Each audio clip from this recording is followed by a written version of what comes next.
धर्म पत्नी ने क्या हुआ, महाराज देखिए माताएं बड़ी चालाक होती हैं, उन्होंने एक युक्ति अपनाई। क्या कि दूसरे दिन जैसे सुबह हुआ और सुबह होते ही महाराज चूल्हा तो बंद कर दिया, लड़ाई झगड़ा करना शुरू कर दिया। पति देव से लड़ने लगे महाराज बड़ी जोर जोर से, इधर के बर्तन उधर, इधर के बर्तन उधर, महाराज बर्तन फेंकने लगे। मेहमान ने देखा, बोले आज तो चूल्हा बंद, एकादशी करनी पड़ेगी। जिस व्यक्ति को सुख सुविधा मिल जाए महाराज, जरा से असुविधा होती वो आग बबूला हो जाता है। बोले क्या हो गया? अब उसको अच्छा नहीं लगा। दोपहर हो गई महाराज, लड़ाई झगड़ा शांत नहीं हुआ। अब इंतजार भी कितना करे, बेचारा भूखा वैसे सुबह से।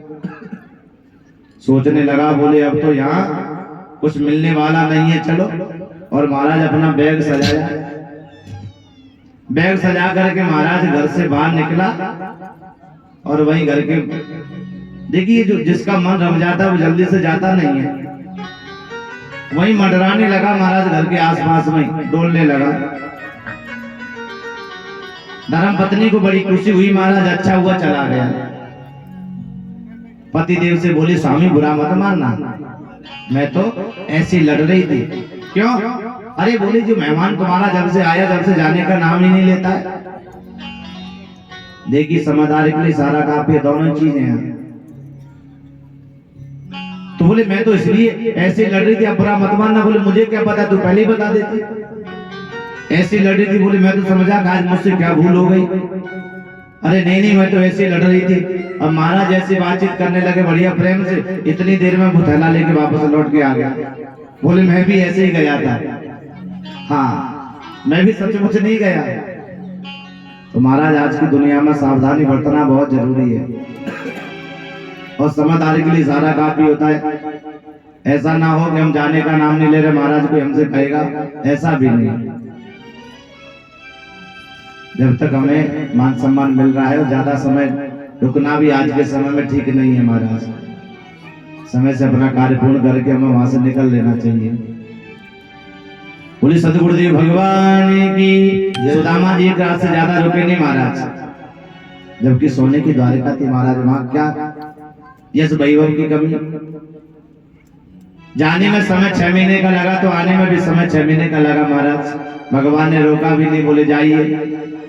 लौट करके आगे महाराज जैसे ही अपनी कुटिया वाले स्थान पर आए, तो वहां तो महाराज लीला ये लग थी। क्या कि वहां द्वारिकापुरी जैसी महाराज सुदामापुरी बड़ा सा बोर्ड लग रहा महाराज, 2 दरबार खड़े हैं।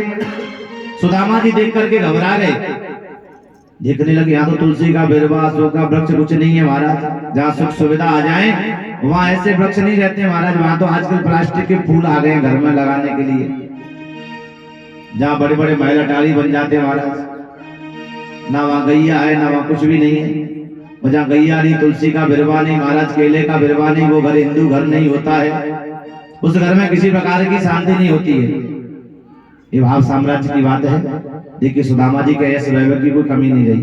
भगवान ने इतना दिया जितना अपने पास में था, वैसे द्वारिकापुरी की तरह सुदामापुरी का निर्माण कर दिया। और महाराज सुदामा जी देख करके घबरा गए, बोले ये सब कैसे हो गया।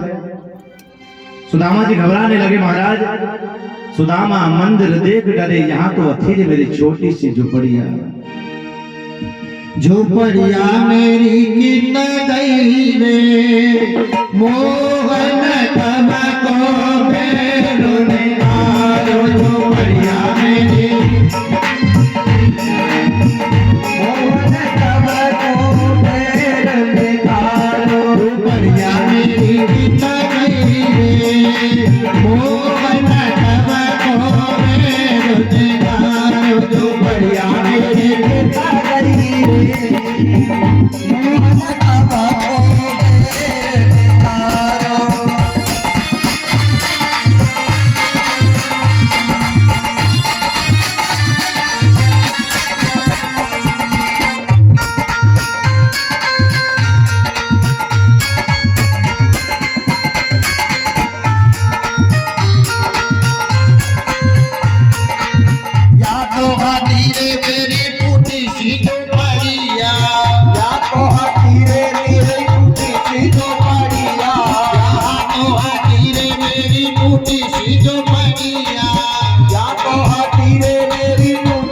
जो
गोविंद भगवान की जय हो। इस प्रकार से महाराज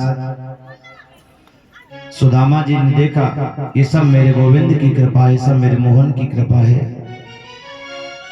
अपनी धर्म पत्नी को बुला करके कहा, देखिए आपको चाहिए था यश वैभव, मुझे चाहिए था दर्शन, तो मुझे दर्शन मिला, आपको यश वैभव मिला। जिसको भगवान से मिलने की लगन लग जाती है उसे यश वैभव कुछ भी अच्छा नहीं लगता। बोले मैं तो किसी जंगल में जाकर के और कुटिया बना करके मेरे गोविंद का भजन करूंगा। जब सुदामा जी चलने लगे तो पीछे से सुशीला धर्म पत्नी बोली, ये वैभव मेरे किस काम का है जब आप ही नहीं रहोगे तो। जब दोनों ही चलने लगे तो महाराज पीछे से टेढ़ी टांग वाला बैठा आवाज लगा रहा है।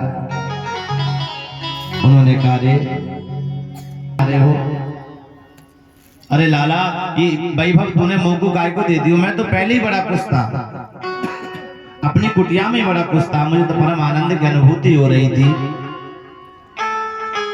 बोले देखो ऐसी कोई बात नहीं, आप इसका खूब सदुपयोग करो और इससे जनता का कल्याण करो, जिससे समाज में मेरे लोगों मेरे प्रति लोगों की प्रवृत्ति बढ़े, दान आदि कार्य में लगाओ